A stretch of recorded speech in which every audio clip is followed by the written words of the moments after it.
What's up, guys? Welcome back to another episode of Naia Lax Updates. I'm John, and this is Tucker. How are we doing today, Tucker? We're doing good. We're doing good. We as in myself and the rest of the Clarke guys, we're back in Dubuque after a long road trip in the middle of a school week. That makes it fun. We got out of some classes. Everybody loves to get out of some classes. And we went on the road. So I figured I'd give you guys a road trip recap. Maybe we can do that as a new segment here of the atmospheres, the cities, what I saw, what I heard, the NAI on the road perspective. And then John can give you the same of some upcoming Reinhardt games when he goes out there. We can do a little road trip recap. So we started out, we left Thursday morning around 5:30, 6 a.m. from Dubuque. Nice and early, we left to play Ottawa that night. So we played Ottawa Thursday night, made the long road trip. I think it was like 7 hours, something like that. Booked it the entire way. We, shared a bus with the women's team. It was a really fun time, fun bus ride. It was good to get out of Dubuque for a little while and see Kansas. So we started out at Ottawa. That was actually my first time playing at Ottawa because they have only played at here before, and the other one was canceled because of COVID. So it was cool to see a new stadium. Ottawa's got some cool, really, really cool facilities. It was interesting to see a bit of a bigger campus. For those who don't know, Clarke is a little bit under 1,000 students, and I think Ottawa is right around 5,000. So it is a size difference, which was cool to go onto a bigger campus for a little while. Great athletic facilities. Nothing but the best. I got to say, their weight room, guys, if you haven't seen the Ottawa weight room, I'm not even trying to pump them up, but the Ottawa weight room, we were sitting there watching the women's game, turned around, saw this giant glowing Ottawa logo on the wall of this building. Turned out it was their weight room. It's pretty sick. I'm not going to lie. Stadium atmosphere, maybe like an 8 or 9 out of 10. It was pretty awesome. Their stadium is really cool. It's great location. The broadcast announcer, the guy doing play-by-play, was really awesome. So hats off to him, whoever was doing that. Knew his lacrosse stuff, was doing great with pronunciations. Always enjoy a quality broadcast. And overall a great night under the lights. Didn't come away with the win. Ottawa, I have a better idea now of Ottawa when we talk about them as I've played them now, but it really was truly a fun night in Ottawa, Kansas. One for the under the lights kind of books right there. Shout out to, their players for supporting the podcast. Had some great conversations after the game with some of those guys. And it's just cool, guys. It's cool to hear the support for the podcast. It fuels us on here. So for those of you who've been going out of your way to mention the podcast to me when I'm on the road or you guys are playing here, appreciate that. It reaffirms what we're doing here and our message to grow it. Even had an official, after a timeout go, "Hey, I love the podcast." And I was like, that's sick. Like that. Even the officials are watching the podcast, even though we give the officials crap, they're watching the podcast, which I can appreciate that. The DeMarco brothers went off. Shout out to both of you guys. You guys are some fantastic players, and really, from top to bottom, was impressed with Ottawa's play on their faceoff guy, man. That kid can take faceoffs. I can tell you right that 100%. So that's the Ottawa summary. Then we headed up to Atchison, Kansas. Spent a day in the Quality Inn, I think, on the outskirts of Atchison. I took it upon myself to go on a hike with one of our injured players who decided to go on the hike while on crutches. So that's a little NAI story right there. We booked it across town. We went and saw the Amelia Earhart birthplace. A little bit of history right there. I love some good history. Spent the day exploring Atchison and getting into the Benedictine atmosphere. And then Saturday, being yesterday, we took on Benny. That was their senior night there. And, always, if you guys haven't seen Benny's facilities or their stadium, very, very awesome. It's one of the more unique ones where the field is situated right in the heart of campus. Great crowd for both the men's and women's games there. They really are doing a lot for NAI lacrosse and showing it the right way. Again, big shout out to whoever was doing their play-by-play broadcasting. That was awesome. Even more so. Even their PA announcer, man, I'm talking top to bottom. They had the instant replays on the video board. It was a cool atmosphere to play lacrosse in. I won't lie to you. And their 10-man ride is slick. I'm not gonna lie. They execute that very, very well. So that's the summary of the Tucker Goes on the Road. of two Kansas teams there. I know a lot of people don't think of Kansas and lacrosse, but I promise you, there's some very quality lacrosse in Kansas, especially in the NAI right now. Yeah, I definitely agree with you on that. And the one thing I'll kind of piggyback on that is I think people will be very surprised. It actually seems like the KCAC may have some of the nicest facilities. Like, I know a lot of people would think the WAC would probably, but at least coming from an AAC perspective, like the KCAC blows it out of the water in a lot of the areas, at least for some of those upper tier schools. Yeah, and I think the thing that people forget too is, as far as the KCAC goes, I know in particular, enrollment levels across the schools are kind of all over the place. I know Benny and Ottawa are two of the bigger schools in the KCAC with bigger enrollments. If you look at their campuses, you can see that it reflects that well. They are bigger campuses. And I think the biggest thing too is that both of those programs and a lot of the KCAC programs in particular have bought into lacrosse in a big way.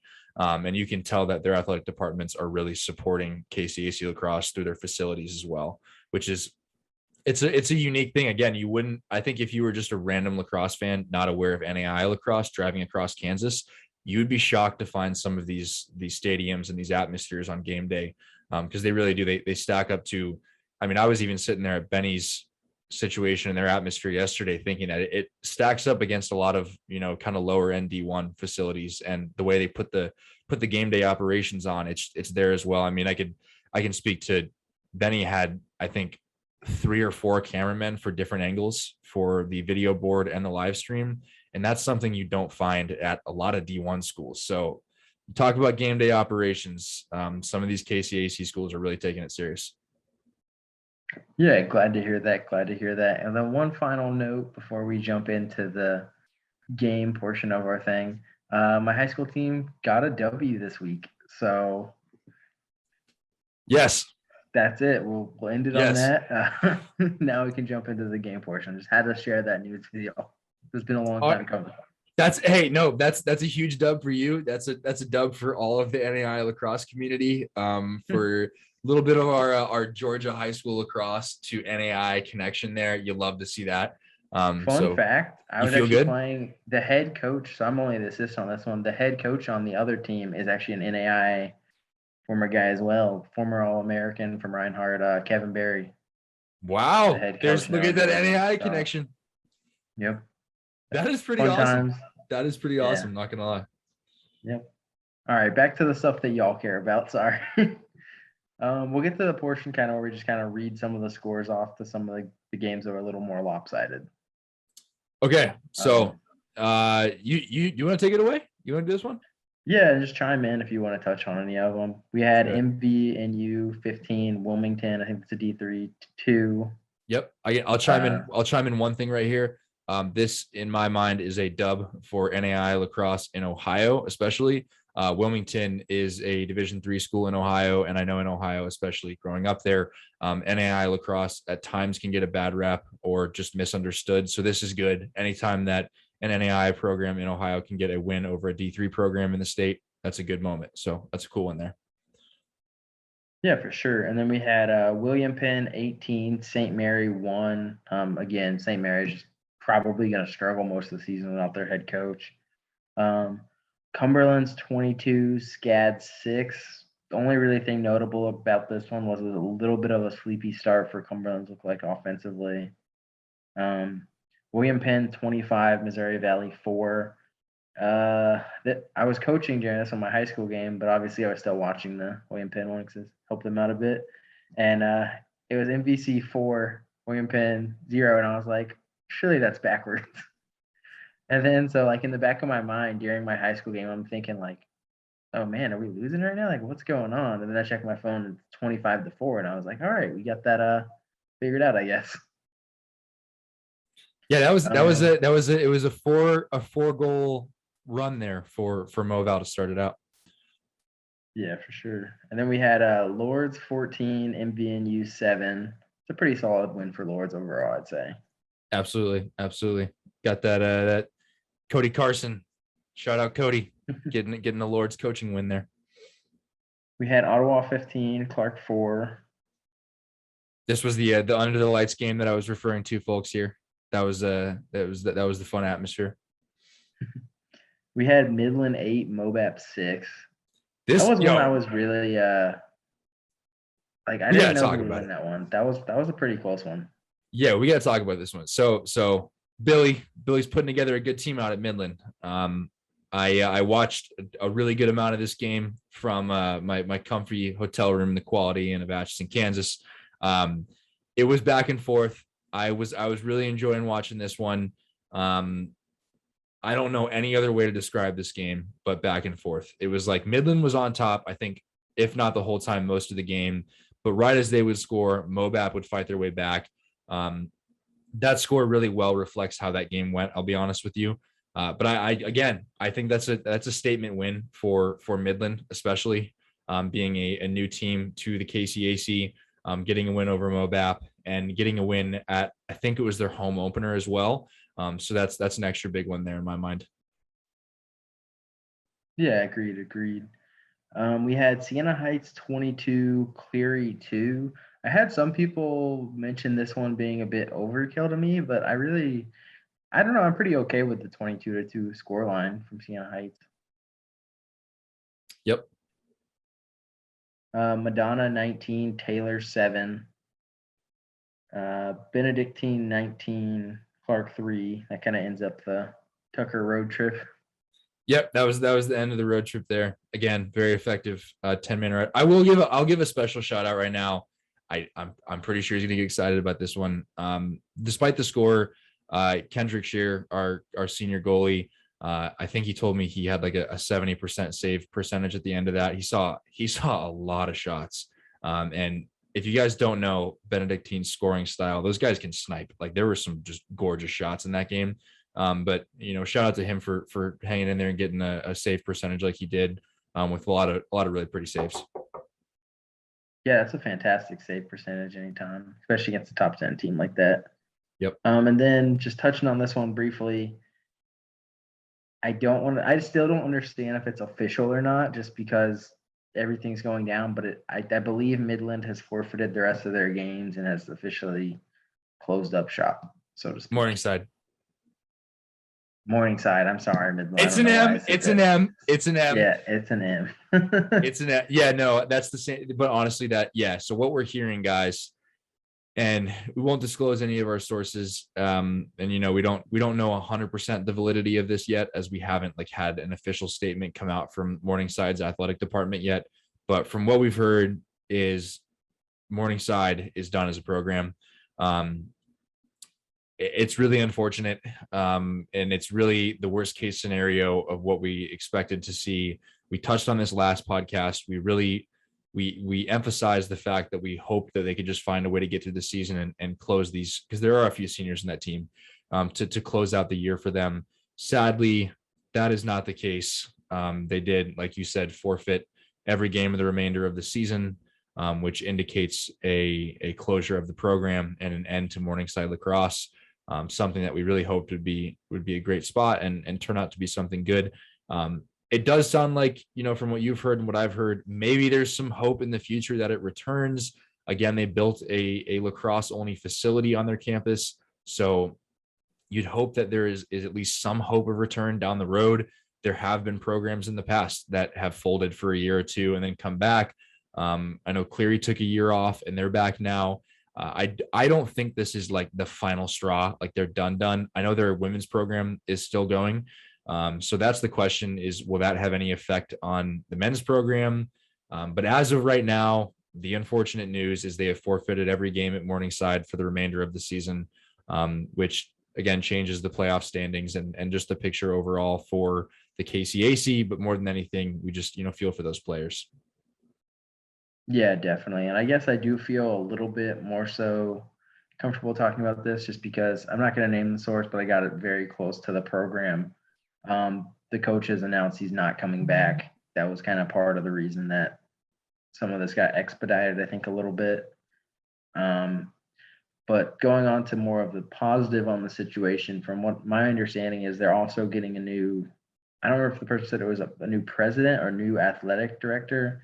And they kind of said that it would be evaluated once they get into position. So it sounds like there may be a little bit of hope. I still think, I guess my take on this is, with the conference likely changing, as we've heard, moving over to the Heart of America this coming year. And I guess the question still remains of, where will we see some of the teams go to the Heart of America, and will some teams stay KCAC to have two smaller conferences? It's very, very possible due to the geographic layout of these teams. I mean, Benedictine, William Penn, St. Mary, Mobap, all those teams, and Ottawa, all those teams are in close driving distance to each other. They're in a region very much their own, and most of those teams are already KCAC full-time members. So the question is, do we see the KCAC just have a smaller conference and the Heart have a smaller conference? If that's the case, I have to think that maybe Morningside reevaluates if there's smaller conferences they can be a little bit more competitive in. That I think is also a big factor with the kind of reestablishment of lacrosse in this region in the upcoming year. For sure, for sure. And then moving on to games, I guess we'll go a little bit more in depth too, just based on their scores and plot line, so to speak. This is one that puts me in a bit of an awkward situation, I guess you could say. But Reinhardt 36.2, not one we would typically cover scoreline, but there was just so much on Twitter about this one. I guess I'll let you take the lead on this one. Yeah, I don't know, guys. You know, we try to stay, and some of you may have different opinions on this. That's fair, but we try to stay as neutral as we possibly can, and positive in the matter of growth. We want to keep things in a direction that we're gonna, be able to grow the game, and not frame things in a really negative manner. I know there was opinions going both ways on this score, and they were very visible across Twitter. I know the NAI lacrosse Twitter I saw after this game was just lighting up. There was a lot of commentary on both sides, as there should be. That's fair. That's how conversation should be started. I think it could be taken either way. I know one perspective was, what the heck are we doing?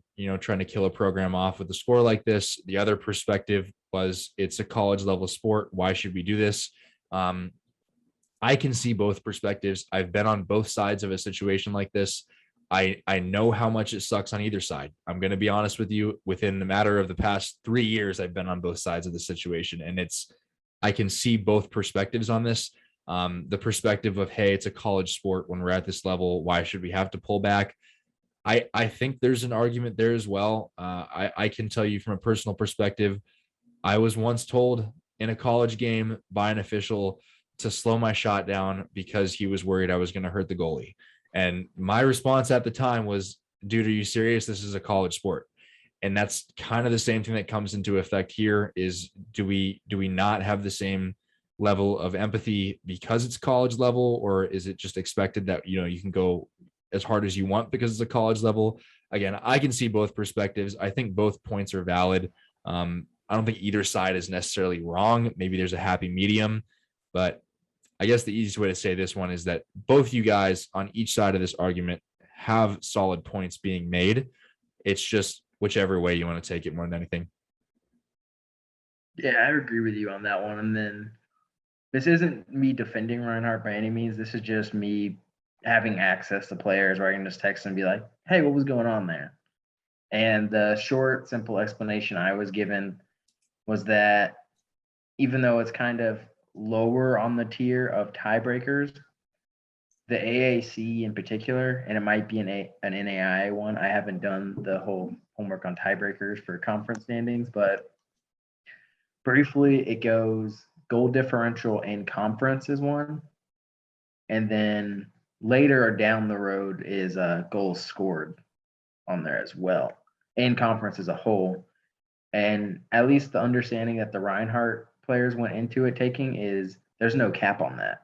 So like it wouldn't be the first tiebreaker, maybe not even the second, but if it came down to like a 4-way tie and one team beat a lower seeded team by 10 and one beat them by 100, there's a scenario where that team that beat them by 100 could get in. So that's kind of the mindset they were taking into it was, hey, look, we're putting up as many goals as we can the rest of the way, just in case the tiebreaker does come into play.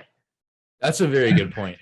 No, that is a very good point there. And that is one that comes into play. if that was the mindset going in and the understanding, I would say even from a conference perspective, I think that does go into play.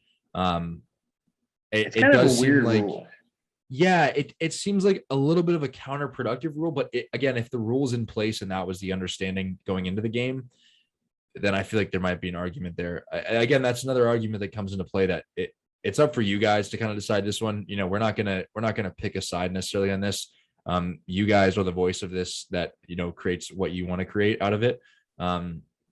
I do think I saw a little bit of a comment going on there on Twitter, and you have it in the notes here as well, the show notes, that if you're out this much in a team, why don't you put in all your backup players?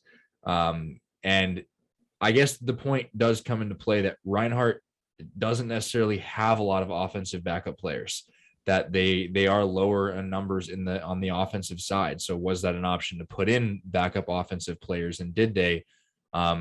Personally, looking at the stat sheet, I did see a lot of players scoring that don't normally score, which in my perspective, just looking at the stat sheet, would reflect that more players got more playing time, had more scoring opportunities. Again, guys, I think it could go either way, but these are just kind of some facts that come into play when we're talking about it. Yeah, for sure. And then moving along to a game that was actually probably, well, I guess not the best of the week, but it was certainly one of the most entertaining. We had Aquinas 13, Ambrose 16. What did you see from this one? Man, to start out this one, I'm gonna say the Ambrose train keeps rolling. It keeps doing what it's gonna do. I will also say, I think Aquinas is even better of a team than we thought they were. If you play Ambrose and you lose by only 3 goals, and you're putting up 13 against them, against a really good goalie, I think that says a lot for the program of Aquinas, especially. And then even more so for Ambrose to be able to pull out a win against a good team in a very close scoring duel. That's kind of the big thing there. Will this come into play later in the WAC playoffs on the Aquinas side? I definitely think so. I think Aquinas has proven that they belong there. And even having a new coach, I think that's even extra impressive in the situation they were going into this season. But at the end of the day, in this game, Ambrose kind of they pulled it together. They got the win, and they stay undefeated. But there are a few stat lines if you want to cover those there as well. I see in your notes. Yeah, and the main thing was that the strength of Aquinas is clearly that attack unit. Haggart put up 4 goals, Jardas 2 goals, 2 assists, and is it Sweat or Sweet? I think it's Sweet. I could be wrong though. Sweet 2 goals, 1 assist. And that's kind of one of the storylines. I talked to the kid who was hosting or filming the game, commentating on it pre-game, and he was asking like, "Hey man, what should I be looking out for coming from Aquinas?" And the one thing I said was that attack line is probably going to be the best one you see all season. So that probably will be the best one Aquinas, or I should say Ambrose, faces all season. And it did give them a little bit of trouble. So I think that could be something that could come into play later on down the road. But man, it's going to be really tough to beat Ambrose. I mean, you're going to have to play a really great game, probably get 50 shots on cage, just have a chance to put up 20 against that kid. Yeah. And I will say, I think this game right here is a game that is not out of the question to be a national tournament type game. I think both of these teams, I would be shocked if both of these teams do not find themselves in the national tournament in some way. I know Indiana Tech obviously being in the WAC questions Aquinas, but the way Aquinas is playing right now, I really wouldn't be surprised. And this matchup, I would love to see this matchup again. I'm going to be honest with you. I think these two teams I would love to see as a matchup again. Yeah, I would definitely like to see that one run back as well at some point. Moving on to a KCAC one, we had Ottawa 12, Columbia 9. This was a hard one to predict. I don't really remember which one I predicted, honestly, on this one, but very back and forth. What did you see from this one? I think I saw what I also saw on the field when I played both these teams. I think if I had to pick this game all over again, I'm taking Ottawa again. I think Ottawa is just getting better and better and better. I don't want to say Columbia is getting worse, but I think Ottawa has a better team this year, and they're a more powerful team. And I think that's what we saw in this score. And then like you look at the stat line here, Both the DeMarco brothers putting up a lot of goals. Vincent DeMarco putting up 4 assists as well to his 2 goals. Brandon putting up 4 goals and 1 assist. You just look at those two, not to discount any of the other offense in Ottawa, but just those two are clearly showing they're hard to stop together. And I think that's what we saw, especially in this game when Ottawa can pull away with both of them and everything works together. I don't think Columbia was a problem for them. And that, that's nothing to discount Columbia's program, but I really think Ottawa has it together. Yeah, I agree with you there. I think Ottawa is probably just the better team this year for whatever reason. I'd say Columbia is a team that's going to be very reliant on their offense. And one of the big issues for them is they just don't get the ball a whole lot in these games, especially when the other team has even really an above average faceoff guy. It seems like it's kind of an issue for Columbia. The big stat issue here would be the shot one. 68 shots for Ottawa, only 26 for Columbia. So, I mean, when you look at it 12-9, I mean, I don't want to say they got lucky because I'm sure they have a great goalie, so I'm sure he made some phenomenal saves. But when you're looking at a almost 40 shot disparity, that's pretty big time. Yeah, no, I agree with you. I think anytime you see a shot disparity like that, that's going to paint a picture. Normally, we've seen it opposite this year, but that normally is going to paint a big picture. And I think even more so, like you mentioned, the face-off situation with these two teams. Ottawa's just got a really good face-off guy. And when you can win face-offs consistently with a good, powerful offense, that's going to be a game changer for you all around. For sure. And moving on to kind of the Tennessee Wesleyan portion of the show a little bit. This was kind of a big upset to a lot of people. I'm pretty sure I picked T-Dub heading into this one, so I wasn't too surprised by this one. But T-Dub 9, Kaiser 8. What did you think about this one? Man, this was a game. Like I'm still seeing highlights come out right now of this game. And I'm reminded of, man, how cool is this game? I will also add T-Dub showing up with some awesome road uniforms. I know I have discounted their uniforms in the past and said they looked like pennies, but my gosh, did they redeem themselves? Those uniforms were sick. They came to play in this game. I think anytime a team goes to Kaiser and plays Kaiser at home, they are very much circling that as a potential upset. Like they want to upset that team. And the energy that we saw from T-Dub in this game in particular, they went in there wanting this win more than anything and knowing that it would have big implications as far as everything in the conference would play out down the road for them. So I mean, again, I think this was a duel. If these two teams played again, would we see the same score? Would we see the same winner? Probably not. Would they play 3 times? Would we see the same winner again? Probably not. These two teams were so close together that I think they're about neck and neck. But really awesome for T-Dub to get the win they did there, and I know that's huge for them, their momentum and their rally there. That's extra big there. Were there any particular points in this game that you saw that changed the momentum or gave them a leg up over Kaiser?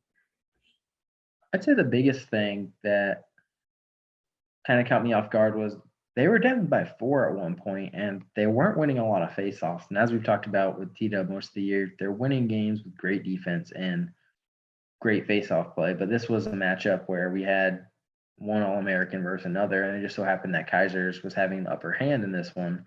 So I was a little surprised, down by 4, and they were still able to rally back. And then actually the game-winning goal was scored by Hayden Harmon. Hope I'm pronouncing that right. But someone tweeted out that it was his first goal of his career. I'm not sure if that's correct. I didn't verify that one. I probably should have, but that was one of the tweets I saw about that one. So, man, if that's true, shout out to Hayden.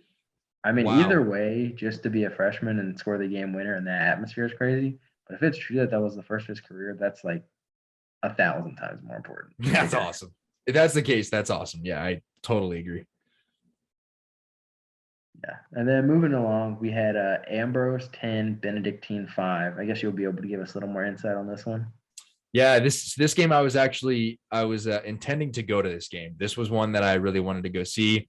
We were only about a mile from the campus at the time. Unfortunately, we had booked reservations at a Mexican restaurant in town.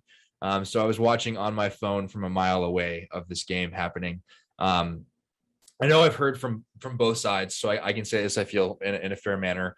I've heard from both sides that the officiating got a little bit out of control in this game, and there were questions of player safety that I have heard now from both sides equally. Not pointing fingers in either direction or really at one player in particular, just the lack of officiating control that was seen in this game. I know we're seeing this now across Twitter as well. More people are calling out to the point that there may have been an issue with the officiating in this game and that player safety was in question. Again, if I have comments like that coming from players on both sides, then I'm a little bit more keen to believe it. And that's what happened in this case. Watching the game, live stream while eating some queso and chips, I got to tell you, it was a scrappy game. It really, really was a scrappy game. It looked to me like Benedictine just couldn't land some of their shots. I know they had a lot of shots in this game. And the ones they did land, obviously Ambrose has a really phenomenal goalie. So he was saving a lot of those, but it just looked like maybe the shooting and the target was a little bit off at times. And that may have caused a little bit more of a goal differential. I think at the end of the day, though, this was very much a dogfight, even though it was a 5-goal differential. Really going into the fourth quarter, both these teams were fighting this out, knowing that either team could come away and win it, in my mind.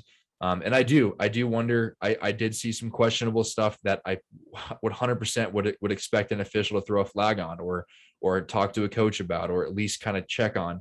And I'm going to be honest, from the streams, I didn't see that happening. This is no shade to the officials, because my gosh, we need you guys in the game. Maybe it's just a little bit of clarity on what should be called and what shouldn't be called. I know right now we need more officials in the Midwest, not less. So it's not to put you guys down, but I myself, watching the stream, did also see some stuff that was questionable from both sides that I think just needs to be revisited by the officials for training purposes, potentially. At the end of the day, Ambrose gets the win. That's a really big win in KCAC standings. That kind of cements where everyone thought they were already. It allows them to continue undefeated, and then going on, we'll touch on going on with them beating Ottawa the day after that. That even further continues their rally, especially in conference with the way things are going right now. Ambrose clearly being the number one in the conference, and as of now, the number one in the country as well. So that's kind of what I saw just from watching the game, I would say. Yeah, the only thing I can really add to that one is the slow start Benedictine got off to didn't help them at all. I mean, they got down 4-0 at the end of the first, and that's kind of – I was honestly a little bit surprised it was as close as it was. Not going into it, but just after the first quarter when they were down 4-0, I was like, this might get kind of ugly, and they were able to keep it respectable. I'll give them credit for that one. Mm-hmm. True that. And then the next game we had was another fantastic one. And I'm not trying to kill them about the stream, but we got to figure out these streams, guys. It was Tennessee Wesleyan 10, Weber 9, and what I'm sure was a fantastic game. It's just, I guess we'll never know. Hey, guys, if you're out there at any of these games, and if you got that unlimited data, start a Twitter live stream there, start an Instagram live stream, tag the Naia Lax updates page in it. John can give it a retweet. People can watch from your live stream. Even if you're at the situation there and there's no live stream going on, and you know the Naia Lax fans like us want to watch, pull up a live stream on your phone for a quarter or something. Just give a little bit of live feed. If you want to narrate the game. But I agree. That's a game that I very much would have wanted to see, because that, again, was a duel. That was another T-Dub 1-goal win duel against Weber. Now, here's the question. Tennessee Wesleyan comes away with a 1-goal win against Kaiser. They then get a 1-goal win against Weber. Where does Weber stack up against Kaiser? They're both in Florida, so there's an interesting piece there. Do we feel like both of these scores are very representative of where the Southern lacrosse atmosphere is for the NAI right now? Yeah, I mean, I guess we'll get to see that one. I'm pretty sure that one hasn't been played yet. I gotta say, it's a lot more even than I thought it would be. Like, going into the season, I probably would have expected Weber to still need a year or two before taking down Kaiser.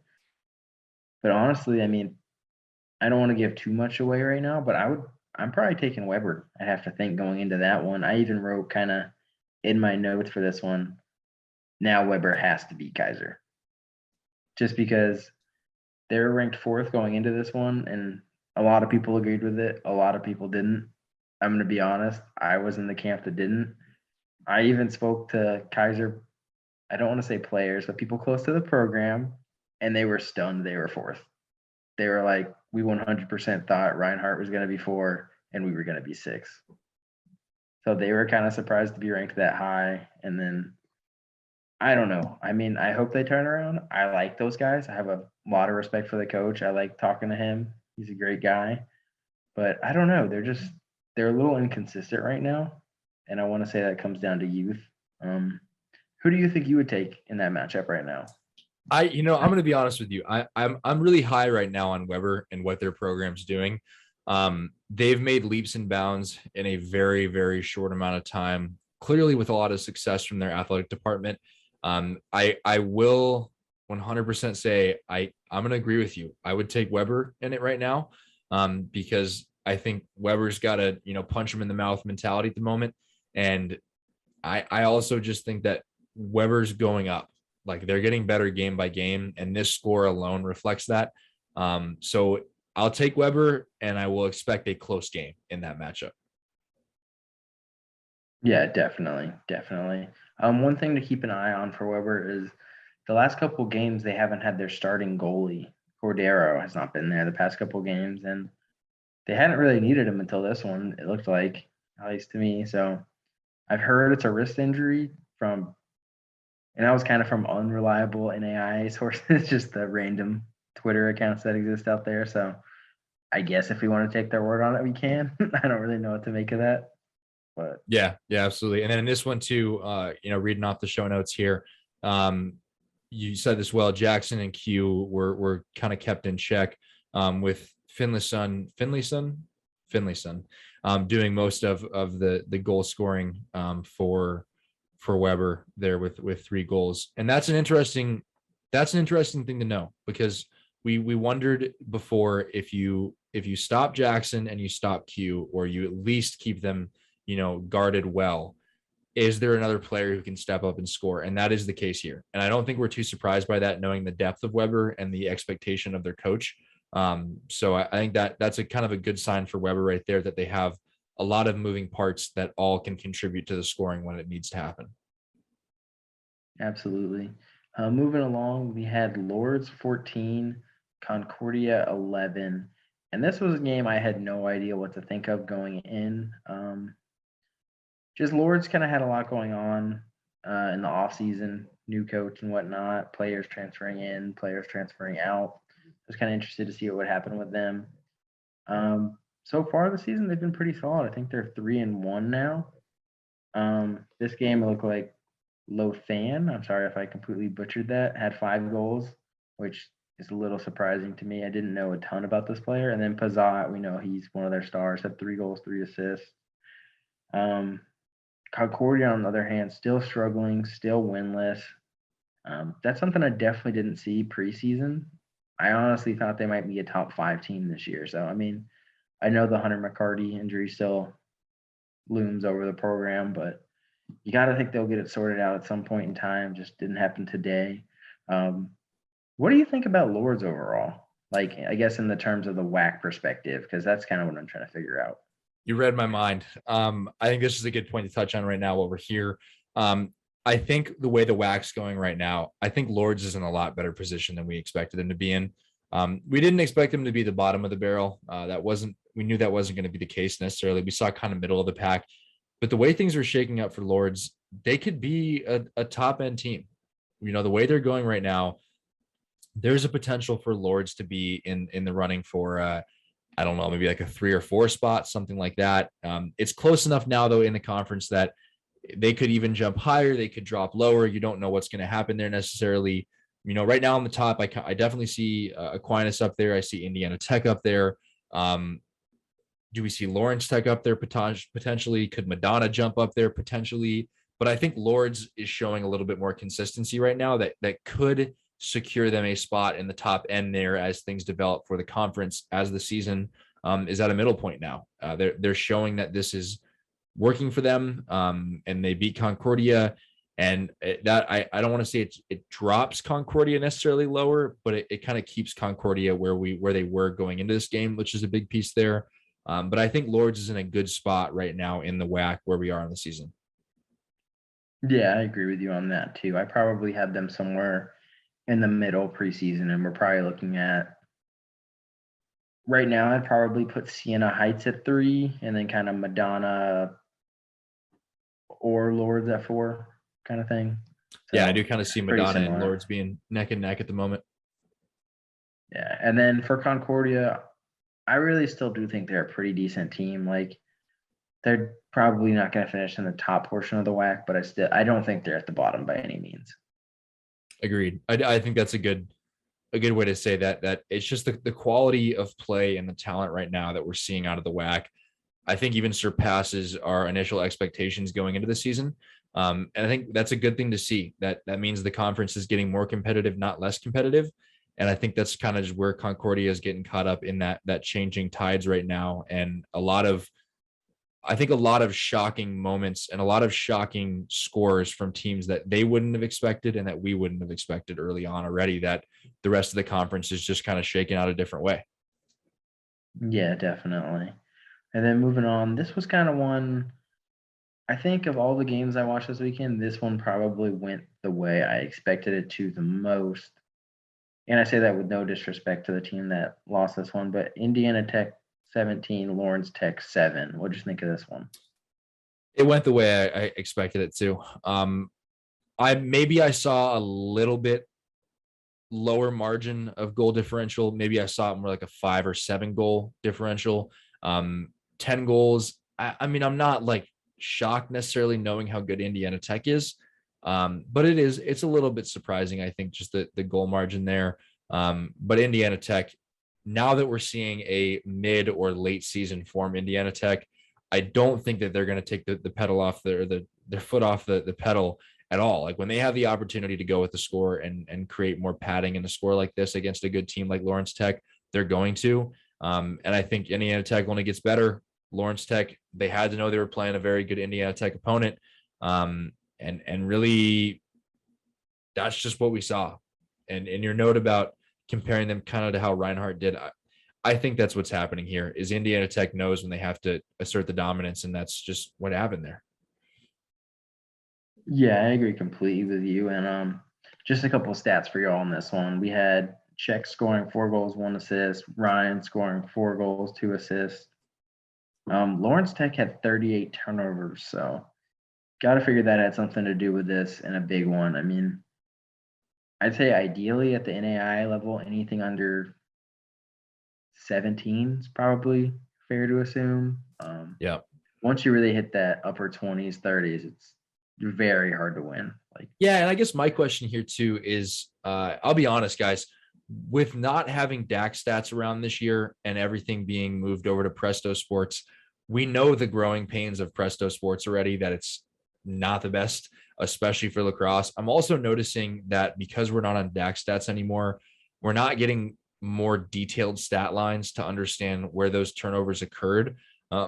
Whereas in the past, I was able to more quickly determine whether those turnovers were a failure to advance, whether they were failed clears, kind of what area that was happening in. Whereas now all we see is turnovers, and we don't have enough detail in the stats right now to really understand where those turnovers occurred. I have to assume with that large number of turnovers that at least a majority of them were probably failure to clears, because you don't normally see turnovers happening on the offensive end a whole lot. It's normally when you're trying to move the ball across the field.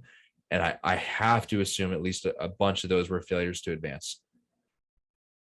yeah, I would probably make that assumption as well. And then Indiana Tech with their pressure defense could definitely impact that a ton as well. Oh, massively so.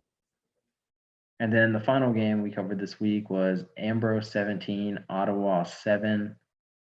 I'm sure you'll have a little bit more detail on this one than me. The one thing I'd say is it's a little bit deceptive in the fact that this one was actually pretty competitive until probably late third. And it's just due to the 5-0 scoreline for Ambrose in the fourth. Yeah, no, I agree. I think I thought this game would be a little bit closer. I think if they played again, it probably would be closer as well. Now that the teams have each other figured out. Again, I think, like I said earlier, this just further cements where Ambrose sits in the conference and nationally right now. Ottawa being a very good opponent and a very good opponent, especially in the KCAC right now. That's an important win for them to get right there. I'll say it. I know there's more developing, stories outside of this game and what happened after the game and blah, blah, blah, blah. I don't feel comfortable right now I don't have enough information to just go out there and say, oh, someone did this, someone did that. I know I've heard from good friends about what happened, and I think it would just be unfair to both programs to make an accusation about what happened after the game. If you guys want to discuss that on Twitter, that's all you guys, but I don't think that's something that we're necessarily going to touch on there. As it'll be handled outside of it. It doesn't have to make the podcast. I have a lot of respect for both of these programs and a lot of friends involved in the programs, and it's just like we got to stay pro growth here, guys. And these were two very good teams battling it out. And at the end of the day, that's what should be said here. Is it was two very good teams going at it. There was a comment that kind of came off of this game that I'll address now that we're here that I thought was absolutely hilarious.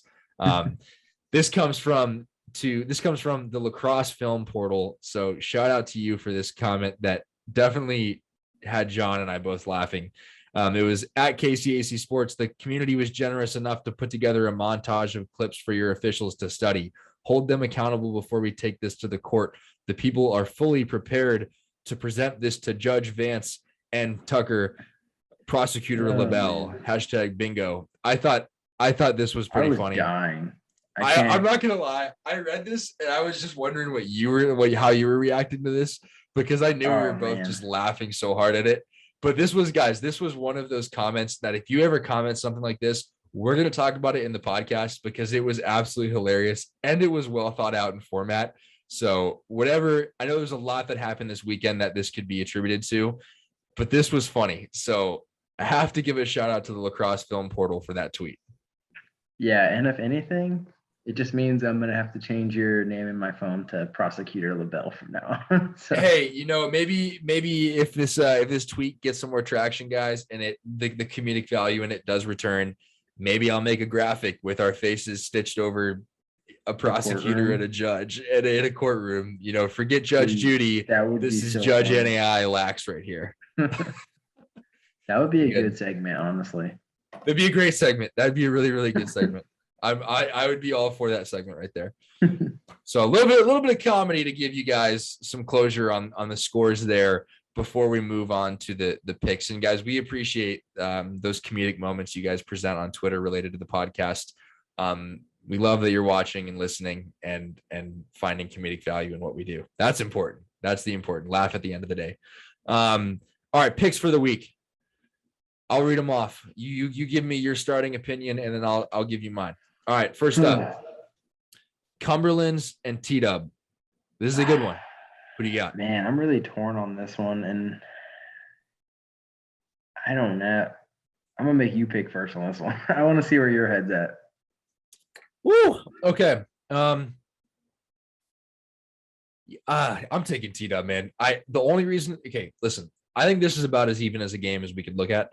But with T-Dub getting the 2 wins they just got and, having a nice little Florida trip down there, they got some sunshine. They're feeling good. They got 2 big wins.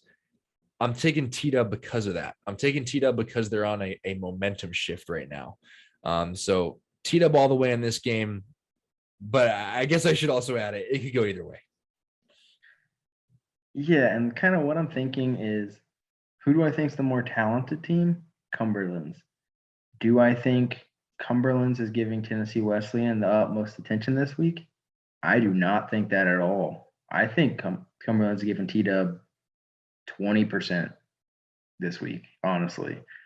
Just from what I've heard, maybe some tweets that were sent my way and then deleted later. I'm not gonna mention too much on that one, but kind of indicating that this is Reinhardt week for Cumberlands. So that being said, I'm taking T-Dub. All right. I actually came into this thinking I was picking Cumberlands, but you kind of sold me on T-Dub, and I don't think they're giving T-Dub the respect they deserve. I I'm agree. going teed up as well. All right. We feel good about that one.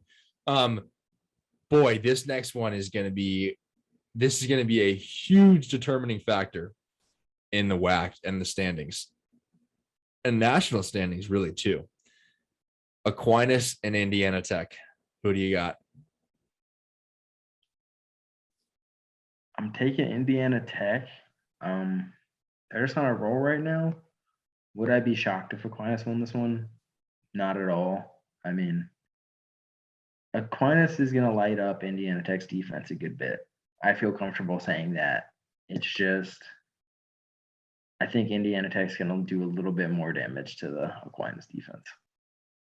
That's fair. I'm taking Aquinas. I'll pick the opposite. I feel pretty neutral on this one, as if it could go either way. But I really do think Aquinas has a great team this year. And I think that they go into this game knowing that it has to be a statement game for them. So if it's not an Aquinas win, it's at least a close score. But I feel comfortable picking Aquinas in this one.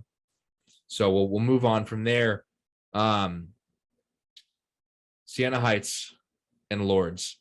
This is one that you referenced a little bit earlier in the podcast of some similarities between the programs there and where they are in the standings right now as well. Who do you have between those two? This is a very, very close one for me. Like I know we just said that the last two were going to be really close. Like, this is probably the closest one I have in my book. If I had a coin on me right now, I'd flip it. I'll take Siena Heights, but your guess is as good as mine.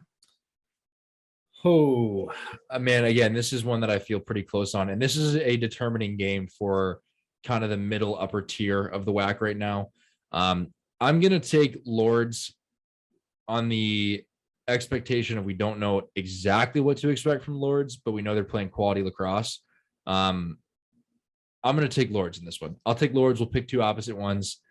It's going to be a close game. If you can watch 3 games this week, and you can only watch 3 games this week, man, there's a 4th game you got to watch too. But you got to watch the games we've mentioned so far at the minimum so far. So we'll move on to Benedictine and Columbia. I've seen both these teams so far, so I'll let you start out before I go into this one. I actually feel a little bit more confident in this pick than I really thought I would have at the beginning of the season, but I'm taking Benedictine. I'm taking Benny. I see a lot of similarities in styles of play here. And I think the differences between these two teams could be determining factors of this. I will say, I think if Benedictine implements their 10-man ride they had against us and what I've seen in other games as well, it's a very effective 10-man ride, and I think it can change the pace of a game. I know their shooting when it's on point is really good. Their face-off guy is really strong. I'm not discounting Columbia's face-off squad. I don't think they're a bad squad at all. But I will say I think Benedictine has a very dominant face-off guy right now, who would surprise a lot of people. Didn't realize we've played each other in box many, many times. Didn't recognize him at first. So shout out to you, man. I'm taking Benedictine in this because of those key factors right there. I like that one. I agree with you on that. All right, then we move on to here's the game you want to talk about. Cumberlands and Reinhardt. Yeah, I mean, this is probably my favorite matchup every year, just being a Reinhardt guy. The rivalry really got kicked off probably, I want to say it was 3 or 4 years ago when Cumberland beat Reinhardt for once. That really kind of made the rivalry that much more intense. Especially when it's at Reinhardt, it seems like I don't know, our fans get really hyped for that one. There's going to be a ton of people there. There were some jokes made about what the prop bet of the week on our show should be, how many fights are going to be at this game in the stands, because I'll tell you personally, I don't know that I've ever seen like a physical altercation at this game, but there will be some very, very intense moments in the stands where insults are going to be flying. I'll tell you that one going into it. So it's going to be one of those. You definitely want to tune into that one. Personally, I'm going to go Reinhardt. And I think if this one was at Cumberland's, I would probably actually go with Cumberland's. but just being at Reinhardt, I think that's going to play a factor. And then the fact that they're just going to have played a grueling game against Tennessee Wesleyan, I think affects it as well. I mean, that's a pretty rough road trip. If Cumberland's does win both of these, then I mean, I don't know. I mean, I don't think you could justify moving them to number one, but that might be a sneaky early national title pick for Cumberland's if they could win both of these in my book. Yeah, I agree. I'm going to go the same route as you. I'm going to pick Reinhardt with the intention of them being at home, with the crowd being in that favor likely. And I also just think that once Reinhardt's offense gets rolling, like we've seen the past couple of games, it's really hard to stop their offense. Not to say that Cumberland's is a bad defense, because we definitely know they don't. But I feel with the situation that this game is in, I'm picking Reinhardt as well. So we'll move on. That's going to be a good one, though. So you'll be at that game. Oh, really? I mean, dang. Will you be at that game? I guess so. Will you be at the game? Are you going to be at the game? I mean, so if you were at that game. If you were at that game. I said I was going to try and go to 2 games this week. I guess I could say this already. Saturday, my brother's getting a recruiting visit to Tennessee Wesleyan, so we'll 100% be at T-Dub versus St. Andrews on Saturday. So it really just depends. I mean, because we got to leave pretty early to get to that one. So it kind of just depends what I got going on Friday night. But I hope to be there, but we'll see. If you're not there, bring the juicy details on Twitter regardless. That's what we want from this game. This is the grudge match. This is the big one. So moving back into the WAC, we're moving back to a little bit of a different conference, different region. Indiana Tech plays again. This time they're taking on Lourdes. I'm taking Indiana Tech in this game. Yeah, so am I. I mean, this one could be a little bit closer. This is one of those matchups where you think that the face-off issues that Indiana Tech has could hurt them, with Lourdes having – I think it's Lourdes that has the kid who used to play at Detroit Mercy. Sounds right. So, assuming that is right. Kid. You're correct. So, no, I know exactly what you're talking about. You're correct, yeah. So that could definitely cause some issues. And then if he can get the ball to Pizzat and other playmakers, it could be a little closer than we think. Agreed. Good way to say that one there. And then rounding it out for the picks of the week, Aquinas versus Madonna in another big WAC battle. I'm going to take Aquinas, but I feel like they're in kind of a similar situation to what I was saying with Cumberland's, where depending on how the game with Indiana Tech goes, it could drastically impact the Madonna game. But Agreed. I will take Aquinas going into it. Agreed. I'm gonna take Aquinas here as well. I do feel like Madonna has the ability to flip it on us. And all the power to you guys, obviously. But I'm gonna take Aquinas as of right now on this one to round out our picks for the week there. Yeah, one further note on Madonna.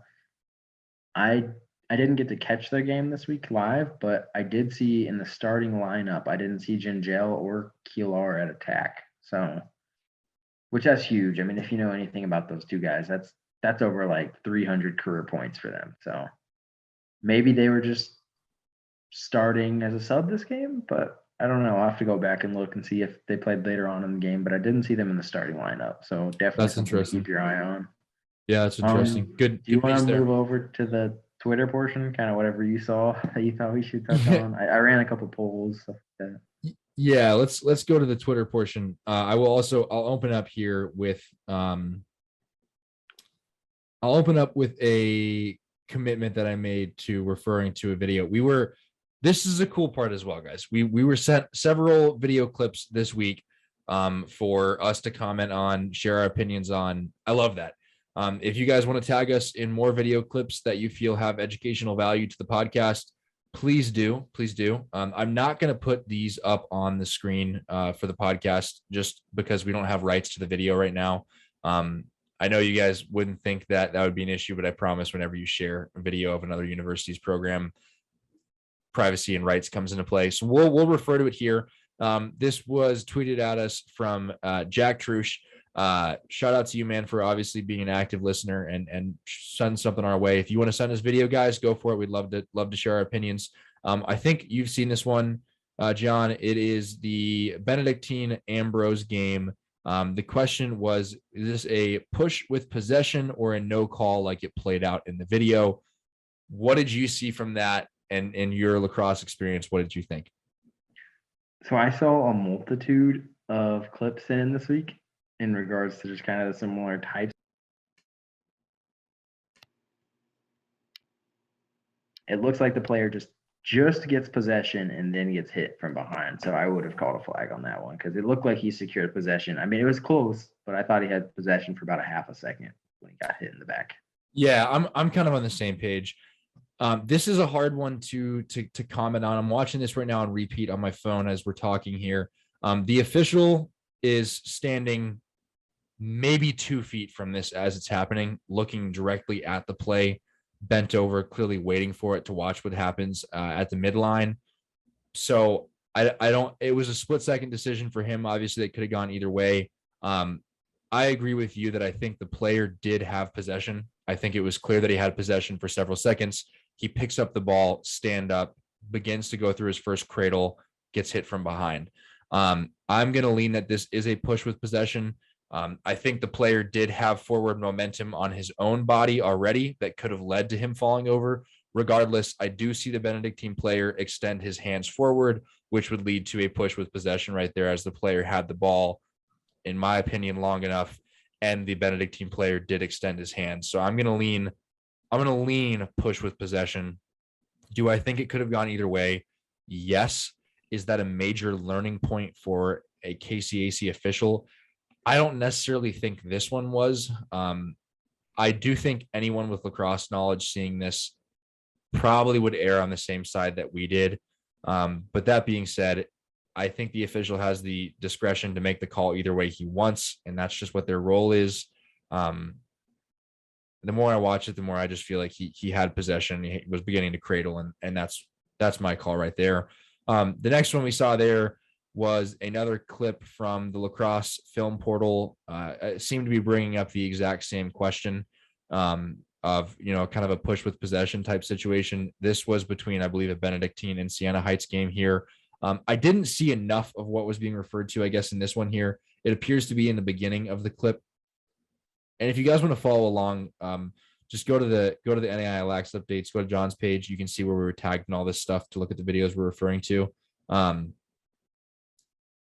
guess the question I think that one was a guy got pushed into the crease and he was asking if it was a push or not. And on that one, I thought it was pretty clear he did get bumped into the crease. So I probably would have let it play on kind of situation.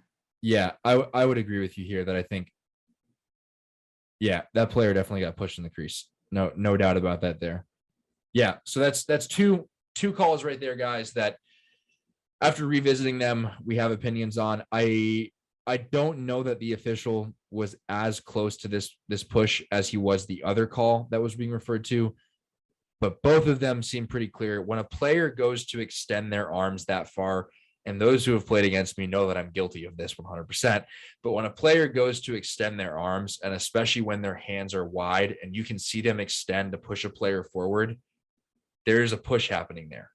Whenever there's a movement like this, there's a push. If a player goes like this and bumps into somebody, they're bumping into them. It's not as clear it's a push. But whenever there's a hand being extended like that, normally that's a pretty clear sign that there's a push taking place there. The first one being a push with possession, the second one being a push into the crease. That's kind of what I'm seeing from these two clips right there.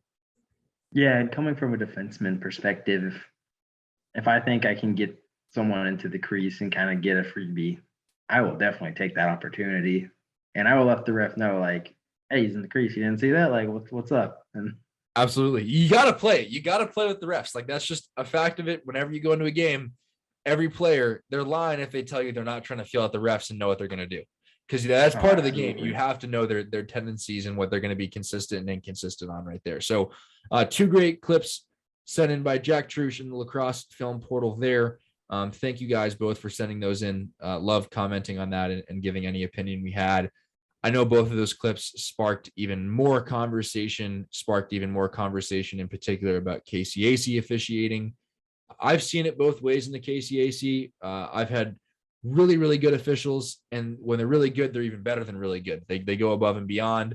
I've seen officials, that are clearly new officials, and I don't think they're trying to do a bad job.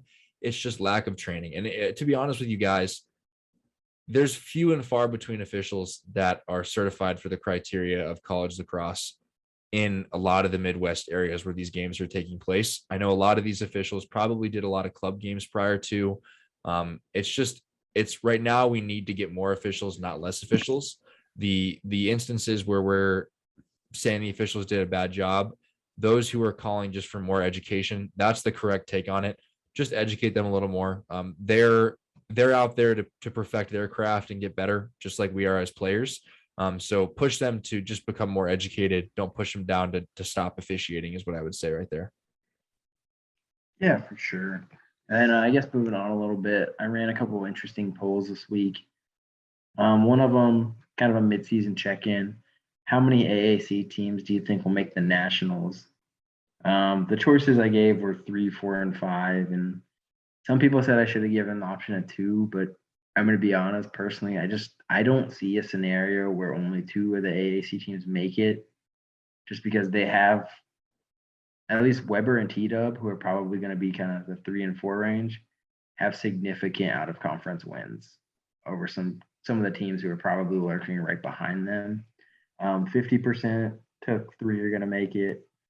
42% said 4, and then 8% said 5. What are your thoughts on this? Do you see a scenario I'm not seeing where only 2 make it? How many can make it is my question. The most I've ever seen make it from one conference, and I'll be honest, we were both completely stunned. Like me and this head coach at the time, the Madonna head coach, Walter. I'm somewhat friendly with him at least. Talked to him on Twitter a good bit.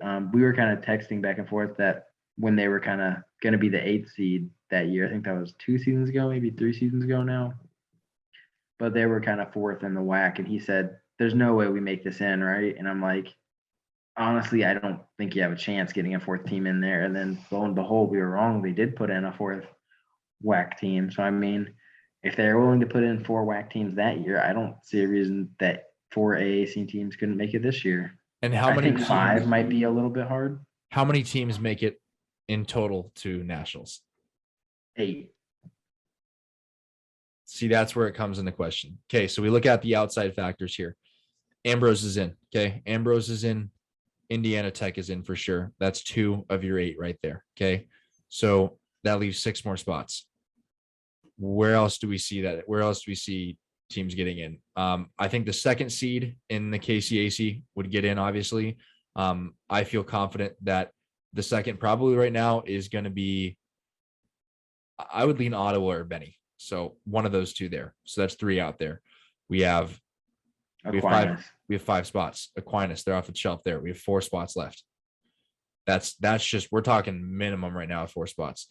I would feel comfortable saying that 3 teams get in from the AAC.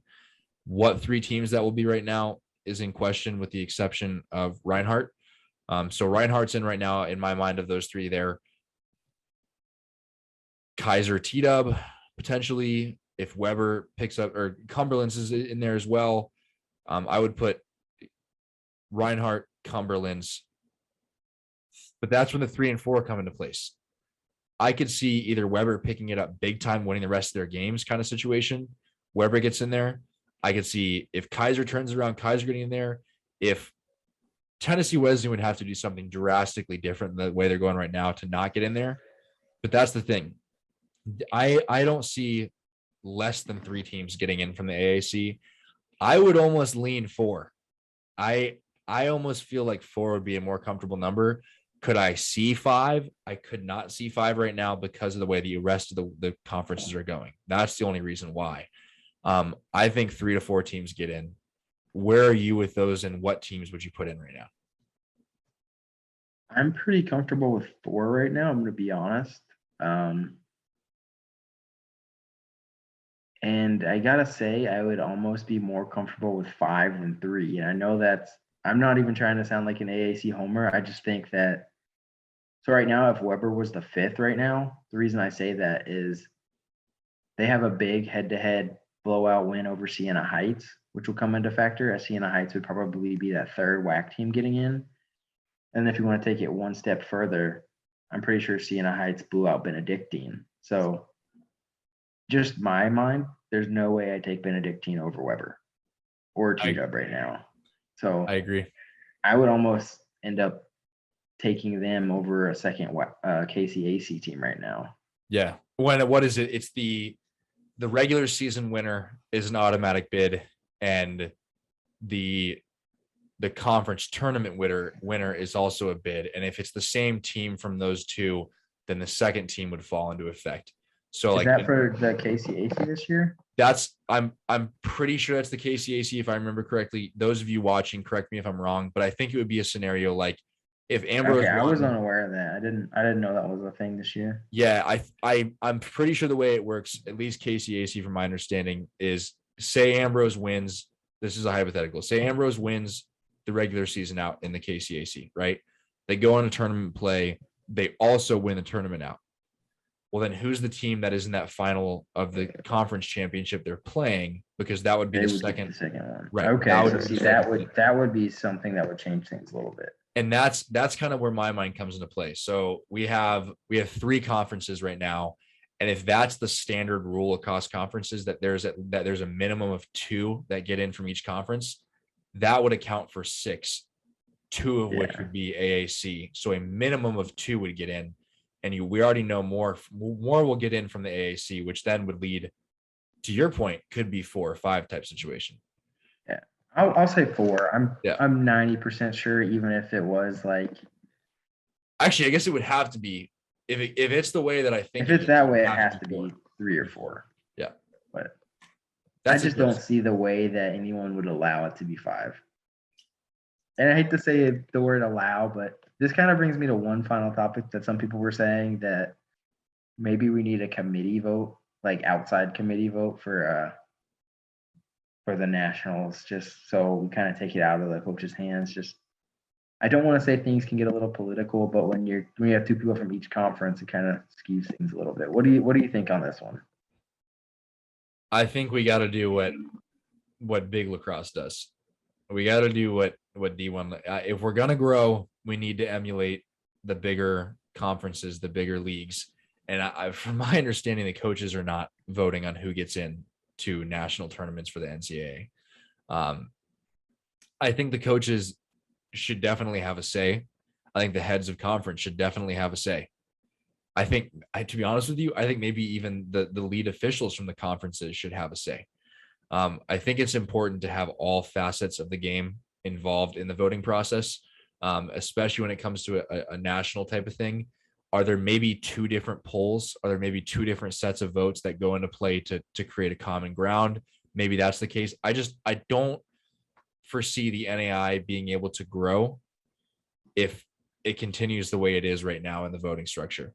I agree with you. I think you need to have some outside votes. I don't know where they come from, but they have to be consistent sources that are either unbiased or from every school to create an even playing field.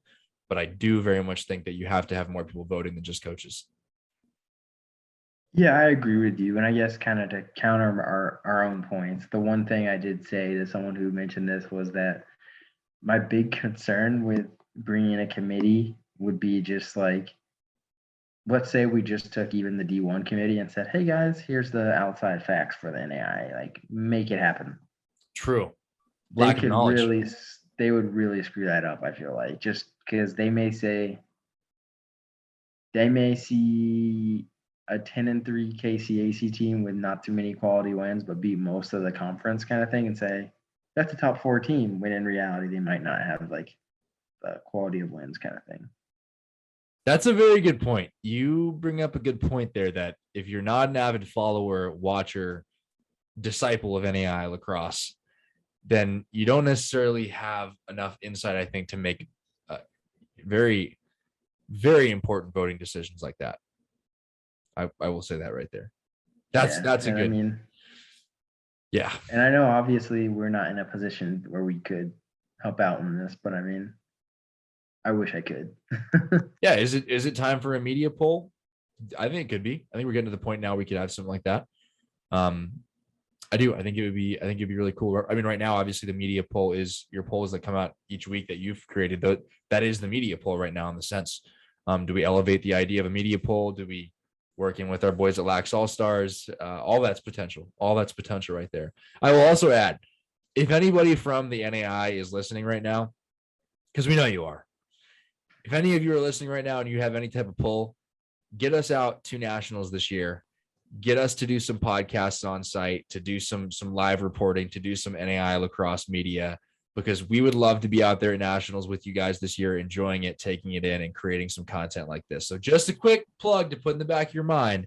If anybody's got the connections with the NAI to get us out to nationals this year and to get us doing some live reporting and some content like this, maybe a podcast at the field, let us know, guys, because we'd be there in a heartbeat. We'd make it happen for you.